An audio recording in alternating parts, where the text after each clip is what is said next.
Room number 13, जहां मौत का आया बुलावा। डरावनी कहानियां। मैं आपको अपने मित्र नीलेश की बहन नीलिमा और उसकी साली नीतू की बीती आप लोगों को बताना चाहती हूँ। कुछ दिनों पहले नीलेश ने मुझे बताया था कि उसकी बहन की मौत हो गई है। ये सुनकर मैं बहुत दुखी हो गई और मैंने उसकी मौत का कारण पूछा तो उसने पूरी घटना मुझे सुनाई।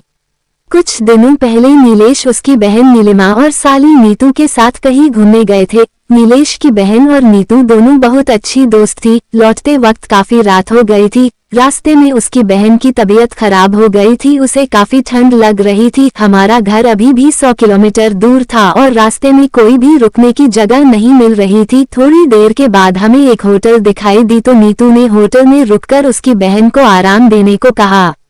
उस होटल के काउंटर पर हमने जब रूम के लिए पूछा तो उसने बताया कि सभी रूम फुल थे क्योंकि उस रास्ते पर केवल वही एक ढंग की होटल थी। लेकिन तभी होटल के मैनेजर ने बताया कि एक रूम खाली था, रूम नंबर 13। हमने उस समय अंधविश्वासी वाली बातों को ना सोचकर रूम ले लिया। जैसा कि आप लोग जानते हैं कि रूम नंबर 13 को अशुभ माना जाता है और कई होटलों में इस नंबर का कोई रूम नहीं होता है, लेकिन ये होटल कई साल पुराना था।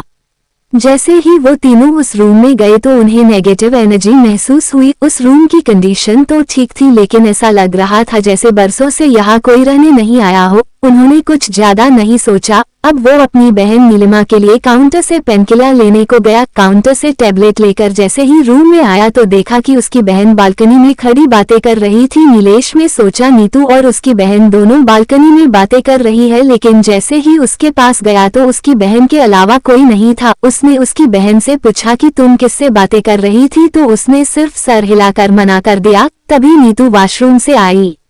नीलेश घबरा गया कि अगर नीतू वॉशरूम में थी तो नीलिमा किससे बात कर रही थी। नीलेश ने नीलिमा को टैबलेट दी और सो जाने को कहा। अब नीतू और नीलिमा दोनों बेड पर सो गए और नीलेश सोफे पर सो गया। सुबह जब क्लीनर कमरे की सफाई के लिए आया तो दरवाजा खुला था और वो जब अंदर आया तो देखा कि कमरे में खून था और नीलिमा मर चुकी थी। क्लीनर जोर से चिल्लाया तो मेरी नींद खुल गई और देखा कि नीलिमा की मौत हो चुकी थी और नीतू बेहोश हो गई थी। नीलेश जोर जोर से रोने लगा और मैनेजर को बुलाया।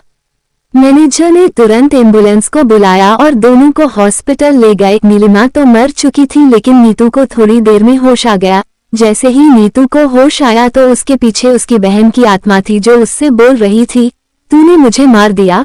ये कहकर वो गायब हो गई। नीलिमा काफी बुरी तरह डर गई। अब नीलेश ने नीतू से सारी घटना पूछी तो उसने बताया कि रात को जब मैं पानी पीने उठी रात तो देखा नीतू फिर से बालकनी में बैठी थी और कुछ बड़बड़ा रही थी और मैं जैसे उसके पास गई और उससे पूछा कि वो यहाँ क्या कर रही है तो उसने मुझे जोर से धक्का दिया और मेरा सर दीवार से टकरा गया और मैं बेहोश हो गई और इसके अलावा मुझे कुछ याद नहीं है। जैसे ही नीतू हॉस्पिटल से छुटी तो वो नीलेश के साथ उस होटल में गई और उसने काउंटर पर मैनेजर से बात करने को कहा तो उसने बताया कि आपकी घटना के दूसरे दिन मैनेजर की मौत हो गई थी। वो दोनों शॉक हो गए। उन्होंने क्लीनर से माजरा समझने की कोशिश की तो उसने बताया कि आप जिस रूम में रुके थे वो प्रेत बाधित था और रात में वहाँ कोई नहीं रुकता है, लेकिन मैनेजर ने पैसों के चक्कर में रूम आपको दे दिया। इस रूम में पहले भी 2 मौतें हो चुकी है। अब सारी बात नीलेश को समझ में आई। इस घटना के बाद नीलेश काफी सदमे में चला गया और कभी किसी होटल में नहीं रुका। तो मित्रों, आपको आगे ऐसे ही मेरे मामा के साथ बीती घटना को अगले अंश में सुनाऊंगी। धन्यवाद।